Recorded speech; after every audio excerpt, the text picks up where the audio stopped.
So processing is a key element in the use of forward thinking. Forward thinkers always are processing as they're navigating through the patient's symptoms, and we're going to work through the concept of forward thinking. We're going back to our patient Sophia. So in forward thinking, the clinician attempts to elaborate on the problem representation before they explicitly consider the differential diagnosis. They get more history and they look for clarifying physical features to help develop the best problem representation they can. And along the way, they're going to use processing to put that into a medical shorthand that's actually very precise. The differential diagnosis is then informed by the enriched problem representation, and it tends to be much shorter so that people don't get as tired as they're working through it, and much more relevant to the some holistic view of the patient's clinical presentation. In hypothesis testing, the problem representation was very sparse. It functionally was a symptom, just an isolated symptom. But in forward thinking, the problem representation focuses on a syndrome.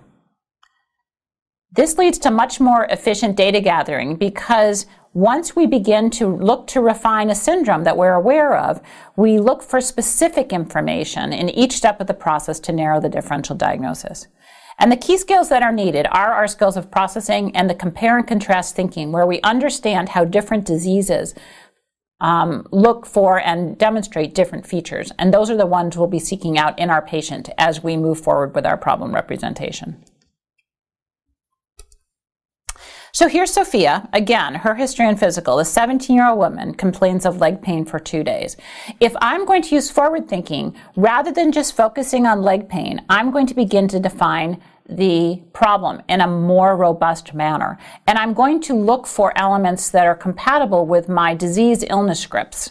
Again, time course, epidemiology, syndrome statement, and the mechanism of action. So time course, she's had it for 2 days, and using processing, we would say that that's an acute presentation. She said she's felt tired and feverish, but most importantly, she's had this painful elbow, this leg pain, and this wrist aching.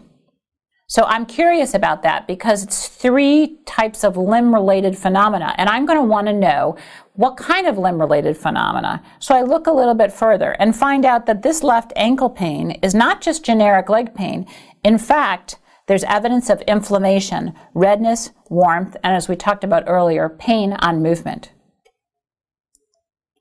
And in addition, there's other important elements of her feature that I think are quite unique, and that's the funny spots on her hands. So I'm not going to start with a differential diagnosis of leg pain. I'm going to take all of this information, process it in a way that makes it useful to me, and I'm going to allow that to help me navigate through my ideas about what might be causing her symptoms.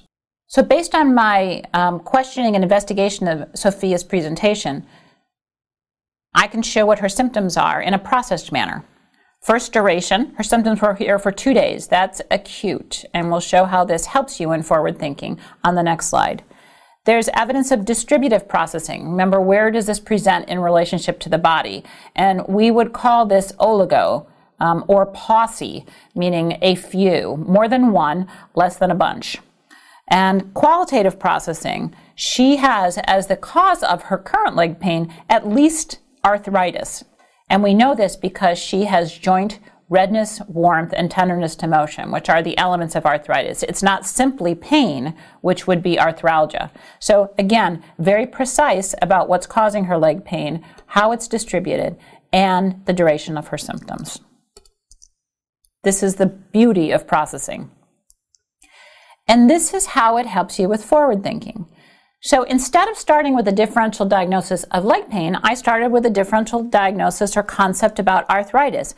And I'm trying to increasingly make a more sophisticated problem representation of that arthritis before I establish a differential diagnosis. So walk with me through this series of branched chains, and you can see how I might be thinking about clarifying Sophia's problem and limiting the differential diagnoses I have to consider. So first I say, well, if she's got arthritis, I need to know, is it a single joint, multiple joints, or just a few joints? So I'm going to say she's got oligoarthritis. And then, well, if she's got oligoarthritis, is this an acute problem or is it a chronic problem? Well, it's an acute problem. Does it have a rash or no rash? Well, it's got a rash. Remember, we talked about those spots. And is that rash diffuse, meaning all over her body, or is it discrete, meaning there's just small spots of it? We're going to call it discrete. And with that, because I know that patients who have acute oligoarthritis with rash, especially discrete rash, that can be associated with a small set of diseases that I know from my previous reading. It could be a sexually transmitted disease, a diarrheal disease, or pharyngitis like Jeremy had. And each of these symptoms might lead me to a different set of differential diagnoses. But I'm concerned that she has a sexually transmitted disease because she's sexually active and she doesn't have any symptoms relevant to those two conditions.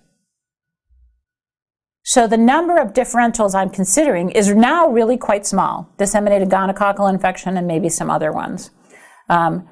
Instead of what I might have to consider if I was using hypothesis testing and only looking at the symptom of leg pain.